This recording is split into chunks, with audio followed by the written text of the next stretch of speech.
and welcome to Good Medicine. I am your host, Mary Sheehan. And today on the show, we have Dr. Ted Suzelis, who's a naturopathic physician starting his 10th year of practice. He received a doctorate of naturopathic medicine degree from the Southwest College of Naturopathic Medicine in Tempe, Arizona, after receiving his bachelor's degree in biology from Bowling Green State University. Some of Dr. Suzelis' accomplishments include being the secretary, past president, and founding member of the Ohio chapter of the American Association of Naturopathic Physicians. And he also is a master instructor for the Institute for Human Individuality and the only doctor in Northern Ohio who is a certified blood type practitioner. We should get into that. And he sits on the advisory board for the North Coast Medical Training Academy.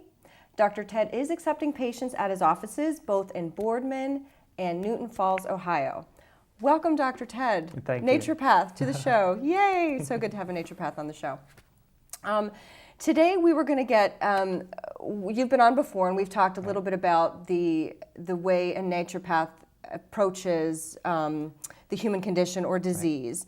Right. And this show we decided that we'd get a little bit more specific, and I think we'll make the point too of how you approach disease that may be different than someone trained more traditionally like an MD or a DO. And we will get into your philosophy, but more with examples and real world kind of things. And we were going to kind of do some back and forth because I'm a pharmacist and I run into this all the time because we sell herbs and vitamins at our store. And so as an example, I had a patient come in who we just dispensed some anti-diabetic medications to, pretty typical. And then she was going around the front. And luckily I can see people that are in that section, which is good because in a lot of pharmacies you can't see what they're buying in that over-the-counter section. And I said, what are you looking for? And she said, I'm looking for vanadium. And I said, well, why? Well, this is, the cure-all for diabetes, and if I just take this, I won't need my insulin. And, I saw a show on it, and I'm like, oh my goodness gracious. I'm like, well, let me look this up. Because again, I'm a pharmacist, I'm not a naturopath, it's a retail environment that we're in. Right. And I did a little bit of research. I'm like, what can be toxic in certain doses? Luckily, we didn't even sell it by itself. So this can get us into, I guess, two things. A little bit about philosophy and how this can be an example of how you would look at that philosophically, and then buying supplements. There's two. Right. There's two problems I ran into in the pharmacy. So, the first part is just, vanadium is going to be the cure-all for somebody's diabetic problem. Yes, which gave me pause. Right. And then I just like someone said, well, my glyburide or glipizide is going to be my answer. Right. She had type 2 diabetes, not insulin dependent, so everyone's clear on that. That's different. It's the same kind of mindset. Well, right? Right. Yeah. Right. And you wouldn't look at it that way. No, because vanadium, yes, it's biochemically, it is a mineral that's needed for the metabolism of sugar, but that much she knew. Yeah, she knew it had something to do with that. Mm-hmm. Right. But it had, it's only going to be beneficial if somebody's deficient. Aha. It's not a more is better type situation, just like another mineral, chromium, that's very well known for diabetes. Too much definitely still can be toxic. Typically, you don't see toxicity, when the doses people are taking, but it's only going to be beneficial if somebody's deficient. Again, a really good point. And so she was just, blindly going in and purchasing these things. Now, explain a little bit in Ohio and other states the regulation of supplements, if you could, and why could this be? Because, again, I have to liken it to no sooner could someone go in and buy some glyburide or glipizide, a medication, and yet the herbs and supplements are treated a little bit differently. Right. They're not regulated the same as drugs under the FDA. And in some ways that's a good thing. In other ways it's not so good. Right. Explain that. Well, in some ways it's good that it isn't regulated by the FDA, because you don't want them to have total control over these supplements and only be able to get them by prescription. Right, because it limits your freedom. And I think that's when those laws were being passed in Ohio, people were really wanting their freedom to purchase their supplements. Right. And that's, right, okay. Yes. But then the other part of that is that there's a big quality control issue. Yes, this is where I get stuck, Right, because they're, basically, you have, say, a lot of your drugstore brands, or Walmart or different places like that. usually if it's real cheap compared to what you get in the health food store Yeah. or something, it's not going to be necessarily as good a quality. Now, that's not always the case. Right, but how would even somebody know? Because I Right. run into that all the time. Well, can you just get me, what's the big one for prostate? The men are always looking for that herb. Saw palmetto. Yeah, could you please get me this cheapest saw palmetto? And I know a little bit, just enough, to say I know it's about how the percentages and the potency and the milligrams.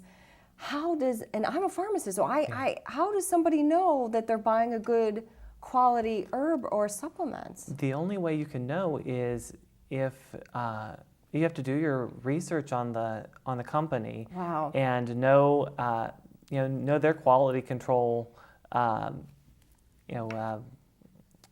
That's tough. Yeah. Yeah, that's a It lot. is. Okay, yeah, so Yeah. it's almost like you've got to do a lot of research. Right. There's some companies that do a good job Mm-hmm. overall of policing themselves and testing those herbs. Like for instance, pretty much all of these companies get their raw materials from another company. Okay. So, say for instance, and just to go for the price thing too, say you're looking at saw palmetto.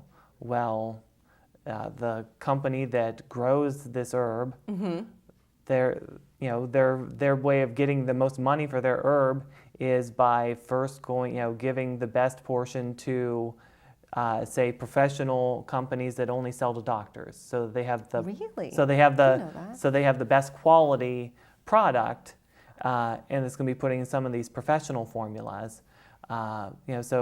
Basically, you might have about a box here of saw palmetto, and say maybe even they come in like a farmer's market or something. Not just to give an example. Yeah. And the one company is willing to spend the extra money to get the best, so they'll pick out the best. Because they know what they look. I wouldn't know. Right. Yeah. There are other companies that, the best is picked out, but we can get these things and we can get it for a lesser price. And then my there are some gosh. companies that have the cheapest product that they just take what's left over. Oh my gosh. And Yeah. then just take it and extract it? Is that what's happening? The raw herbs are extracted? It depends. Depends on the product, right? It depends on the product, and Okay. it depends on how the format. If Okay. you have just a dried herb pill, yes, it's just grinding that up and putting it into a capsule. Which brings up another question. How is someone supposed to know? Do I get the dried herb pill? Do I get the extract? Do I get the extracted extract where only the active ingredient was taken out? It's a whole new, yet a whole other set of questions people need to be asking that don't even know they should be asking. Of course. And so that is something that's very difficult and almost impossible for the regular person on the street to wade through. Right. That's why I say it's really important to have a good relationship if you're going to be buying these things. And again, we're not saying you should or shouldn't. Right. If you are somebody who's making that personal decision, I think it's a good idea to have a really good relationship with your health food store owner. Because, I mean, and you guys in Newton Falls, your family owns a health food store. Right. And I'm very familiar with herbs and supplements because I've studied it for 20 years. And I was browsing your shelves and I see the companies that you buy from are incredibly reputable and have done the studies and the purity and the stability and all that kind of stuff. And I think, don't you think that's just a kind of a good idea? It is. And so Because they buy it, they know. Right. Go talk to them. Right. So the health food stores, and of course the health food Yeah, stores you'll pay more.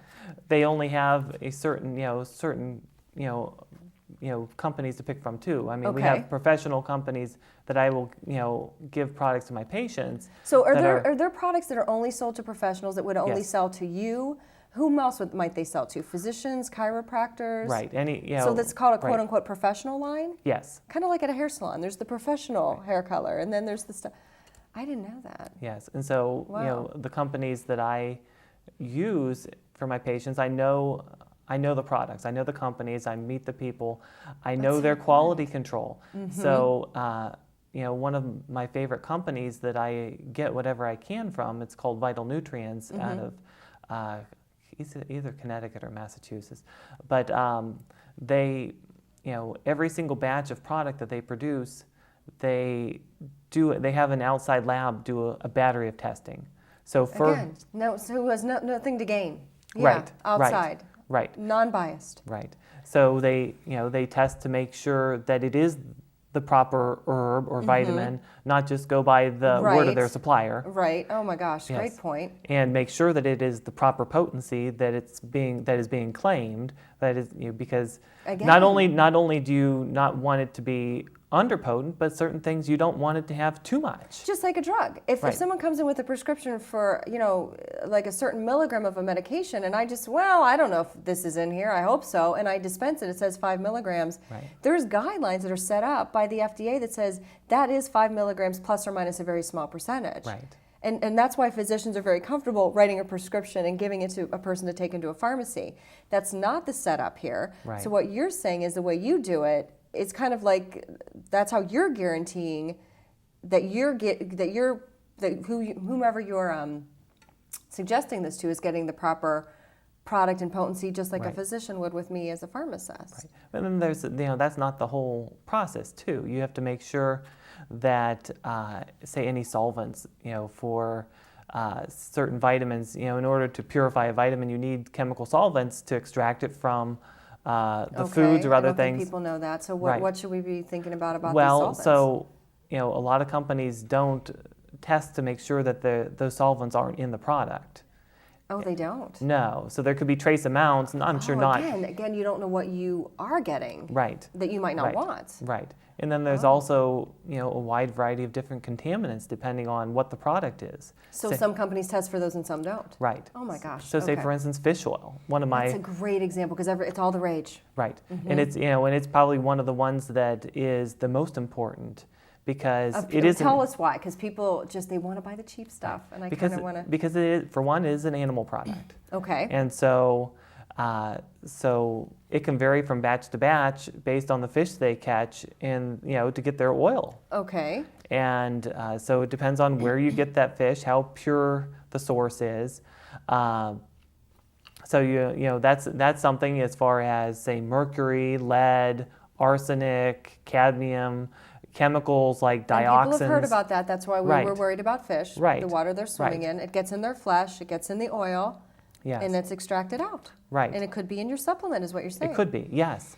And but then also, if a company lets the fish oil is a lesser quality, it's sat out for too long, it'll go rancid. Yes, it's so easily what do you say, decomposable? What is that property?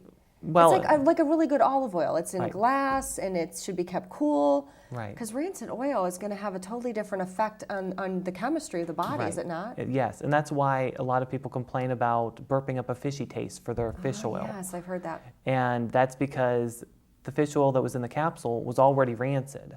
Is that why? Yes, just like a good quality fish that you cook in your house, it shouldn't smell fishy. That's right. But yet if it's sat on the butcher's counter for too long and you cook it, it's to turn. Exactly, the whole house smells. So and then that gets into some of the companies, in order to hide that, will put it in enteric coated capsules.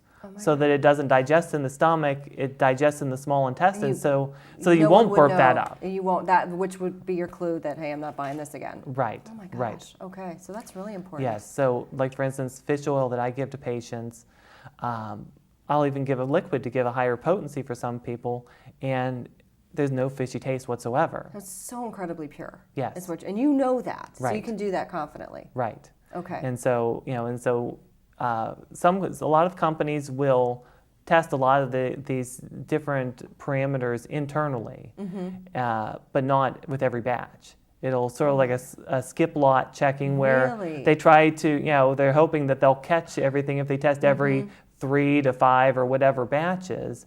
But since it is an animal product and it can vary so much from batch to batch, you can't do that. So that wouldn't be acceptable for you. Right. As a practitioner, you would want. Wow. Okay, that is such a great point. I don't think people know that, and everyone's buying that. Well, then then the DHA and the EPA that people are buying. Now, is that those two essential fatty acids are extracted from the fish oil and put in separate, or is it still fish oil that's saying there's a certain amount of that in it? It's the fish oil has a certain amount of those in it. Okay. So an unpurified fish oil will have a certain amount of EPA and DHA in them. Okay, which are the Now- omega-3 fatty acids Right. that people are talking about, even mainstream Yes. is talking about Yes. that. There's Lovaza, it's a prescription. Right, right. And then they have, forms that are a lot more purified to extract a higher amount of the EPA and Okay, DHA good point. into that capsule. Okay. And that would be the Lovaza, is a fairly high potency. Which is prescription only. Right. Again, test it. Now, can you get that high potency over the counter? You can. You can. Yes. You just have to At know. close, and it's one of those things you're splitting hairs. Some companies will carry just as high a potency, but you're not going to pay the $150 for the 30-day prescription. You might pay $40 for a real good source. Got it. And then along those lines, because I think this, again, it's just such a good point. People that are going and buying them, so we've already discussed the issue of, do you know what you're buying? Right. And number two, are you taking it? Why are you taking it? Does your doctor know you're taking it? Is it interacting with your medications? Yes. I mean, again, it's important, very important. It is, and it's. Are you taking it because you think it's going to fix your heart? Yeah. Okay, now so give me your perspective on that, because I know that's not how you roll. No. Yeah, so I mean, that goes to why you would seek out a professional to work with you on that. There are certain reasons why you would take fish oil, and it's very helpful for most people. Most people don't get enough of those omega-3 fats. And we kind of know that. Everyone kind of knows that. Right, and we get too much of the omega-6 fats. And so Which are that what? Give ratio. us an example of the omega-6 fats. so Omega-6 everybody is going to be all of your vegetable oils. Right. There's no shortage in most Americans' Right. diets. So your corn on that. oil, your cottonseed, all those, All peanut those oils, all those that things are like that. even as additives, but we're not Right. a fish-eating people in general. So, Right. okay. Yes, and so the higher amount of those fish, the omega-3s versus the omega-6s, there are lots of good studies showing that it can help reduce cancer risks. That does, it can have some benefits on the cardiovascular system. I mean, that's why Lovaza is marketed for helping to is. lower extremely high triglycerides, Right. as part of the cholesterol. That's usually, how I've seen it. Yes. And in a regimen, I know the prescription drug regimen I see is the typical, and then they add the Lovaza to it. right. And at least in that sense, it's monitored by the physician, and the physician knows that they're taking it, Right. and it's part of an overall picture of a goal that you're trying to achieve for your overall Yes. wellness. Because, say for instance, that's a good example of why your doctor needs to know everything that you're taking, because Right. fish oil does have some properties of thinning the blood. It's not huge, Right, but but- it does have some effects. So, say And for heart in- patients are on Coumadin. Exactly. Which is they are. Exactly. Right. Yeah, so you might be inconsistently taking high doses of fish oil, and every time your doctor checks your INR. INR, which is for your Coumadin. Yeah, it's yes, it's so it out might of be whack. varying, and the doctor is scratching his head saying, why Yes. can't I get this regulated? Right, and you're going up and down with your doses, which is only setting you up for side effects and problems, and not getting, and not to mention not being therapeutic. Exactly. So that is such a great example of why to be careful with that kind of Right. stuff. There was another really, speaking of the interactions, which I see all the time, is the individual, usually women who come in with a prescription for Cipro. I don't know it's a UTI unless I've talked to them, which hopefully I Right. try to do that. And it's for UTI, and they say, oh, by the way, where's the cranberry extract? Yeah. Okay, so what's the problem with that? I hear it all the time. Right. Well, because of the way the two agents work, they can work against each other, and so Cipro, is an antibiotic to kill the bacteria. In most cases, it's E. coli bacteria as far as the urinary tract infection.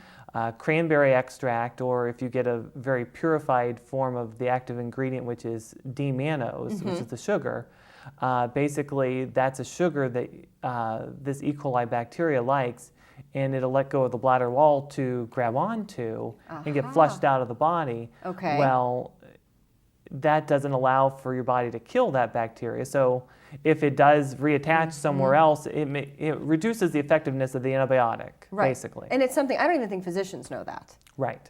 Right, but you're trained in that as a naturopathic doctor, which I don't think people know that either, that you have received a pharmacology training, Right. and in some states can prescribe. Yes. So medications are not as foreign to you, I think, as most herbs and supplements are a little bit foreign to physicians. Right. because it's a little bit, they've got to do some educating themselves on that. So that's great for people to know that about those interactions. What are some other big interactions that you see, that probably I see, that you think, my goodness, somebody should be aware of this? Because they're buying the cranberry extract, not telling their doctor. Right, well, of course. By the way, I picked up some cranberry with that Cipro. Right. They're not doing that. Right. A big one is St. John's wort. Because it's well known that people that it can be used for depression, and that's one of those herbs that's really used like a when drug. it is used like a drug. Right, and we need to make that distinction, and we will. This is a great point. I'm glad you're bringing that up. But it's one of those herbs that can have a lot of interactions with different medications because it changes the way the liver metabolizes certain medications. So, for instance, say a woman's on a birth control pill and she's taking St. John's wort. It can reduce the effectiveness of the birth control pill. And wouldn't that be good to know? Yes, it would. Yeah. If you're using it for birth control and not acne or anything else. Right. You don't want to, if you're not, if pregnancy is not the right time for you, then you need to be, Which know again, that. I can't help but think a lot of times the women on birth control pills, it does affect, and they do feel depressed. Right. And because again, you can't affect one bit of chemistry in your body and not affect all of your chemistry. Well, and especially when you look at estrogen and the brain chemical serotonin, they're very closely interacted. So it's not surprising then that someone would seek that out. No. And maybe not tell their doctor. Right. Maybe there's still a stigma with depression. I'll just take some St. John's wort. And again, nobody knows. I don't know because I don't necessarily see it if I'm at the store and they're buying it when the shift I'm not working. So who's really connecting these dots? Nobody. No. Yeah. So just as part of that, that's why women tend to get a lot more depressed before their period. Their estrogen levels are rising, their progesterone levels are dropping, and if they're not in the right balance, then that's what leads to there will be lower levels of serotonin, causing depression and things like that. Which is such a good point. We should go into this because I wanted to touch a little bit about like the big things that I see a lot of prescriptions for. Antidepressants, absolutely. There's so many. It's like right up there with the top ones prescribed. And having studied a little bit and worked with women with hormone imbalance, there absolutely is a relationship. And I think it goes to the way you as a naturopathic doctor perceive the state of disease, whatever's going on. It's more of a holistic, everything's connected kind of thing. Instead of here's your reproductive system over here, here's your brain chemistry over here, here's your bones and heart over here. You can't separate it out. No, you can't. And so, and that's where you have to have that right perspective too. A woman that's going into menopause having hot flashes, a lot of those hot flashes can be eliminated by increasing serotonin levels. Well, medical doctor will prescribe the antidepressant because... Is that why they work? Yes. I'm like, what? Yes. Why are you depressed? It's just menopause because that really is happening. It is happening. There's There's an a physiological interaction there. So I didn't know that. Right. So that's why they work. Yes. Oh my but gosh. Okay. and so it's not so it's one of those things you have to realize I'm not getting this because the doctor thinks I'm crazy. It's because there is that interaction between the body and the mind. Oh my gosh, brilliant. Doesn't that just take the pressure off? Right. Okay. And that's also kind of along the same lines why we see women that get on the antidepressants because of when they're on birth control because that chemistry could be and not everybody. No. Again, incredibly individualized how your brain chemistry is going to react to your hormonal shifting. Yeah. That's so okay then. And you had brought this up one other time that we talked where somebody, let's take the menopause as an example, or even the birth control, and it's time to get off of those. Yes. Either the menopause has kind of resolved itself or you want to get off the pill, and yet you've got this brain chemistry situation where you're on an antidepressant, and I've realized, well, maybe that's not necessary because my whole chemistry has changed. Do I still need that? What are some of the things that people should be aware of then when trying to perhaps things that they could, of course, discuss with their physician? Right. Well, I mean, the problem with the antidepressant drug is that if it's working properly, with a lot of times it isn't helping enough. Right, but, I've seen it where it's I've seen it if both. it is working properly, it actually is addictive because. And what do you mean by that? Just so people don't get the wrong idea of what we mean by that. Because basically the way antidepressant drugs work is they slow the breakdown of that chemical serotonin from your body. So that there's more hanging out. Exactly. And then it's just to break it down, it's a happy kind of chemical right. for the brain. So more can available. be good, but our body has to regulate that also, and Okay. so it will reduce the production of serotonin. I see. Less is being broken down, less is hanging out. The body's like, well, you guys don't need me to make more. So Exactly. it just kind of shuts down the little serotonin factories. Right. So Okay. that's why when you try to get off the antidepressant, you can have a lot of withdrawal effects because your body's not used to making that serotonin. Because it stopped making it. Yes. Oh my gosh. Or at least in a much reduced capacity. And right, and people come to me and there's so much angst about that, and they feel like it should be such a simple thing. I started it, I felt better, now it's time to stop it. It should be fine, and it's not fine, and they're almost afraid to talk about it. Yeah. They almost feel like there's something wrong with them. And if we could just educate that it's about your chemistry and have a normal conversation about it.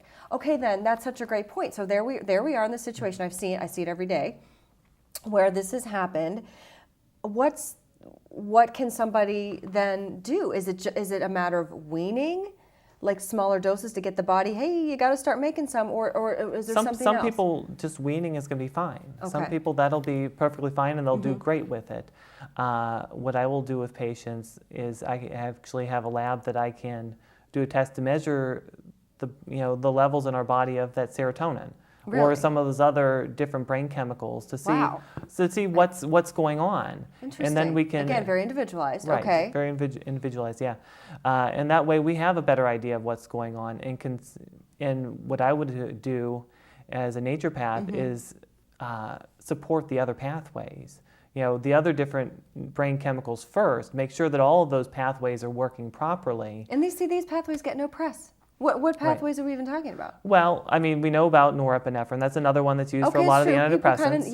That is also true. And so for some people, maybe they're on an antidepressant that isn't boosting norepinephrine. Right, Maybe, they have different mechanisms. That's true. Yeah, right. It's not all about the serotonin. You can boost that.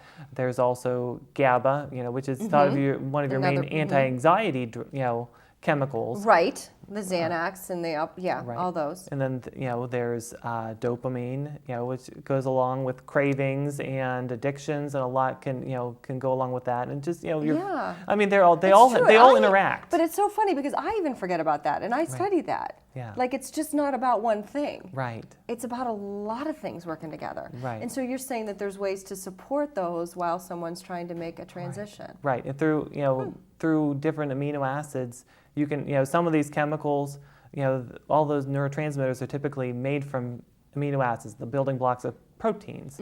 So like say the best example is serotonin, where the amino acid L-tryptophan that makes people sleepy from eating too much turkey can help, is a building block for serotonin. So you give more L-tryptophan, your body has more of the building blocks to make serotonin on its own. So that's fascinating. Right. And it's just chemistry. And can you still buy that over the counter? There was an issue with L-tryptophan at one point. For a long time you couldn't because there was some tainting of a lot exactly, or something. a lot was tainted, and so they've removed it off the market. Now there's different process to extract it from a different, I believe it's from a different herb or whatever. They're not running into that. Exactly, issues. and of course, a good reputable company is going to be making sure to test for that you don't have any of those other contaminants. But you also have 5-HTP, 5-hydroxytryptophan, which is that I've seen on the shelf. And so it's one step closer. It's basically the intermediate between that L-tryptophan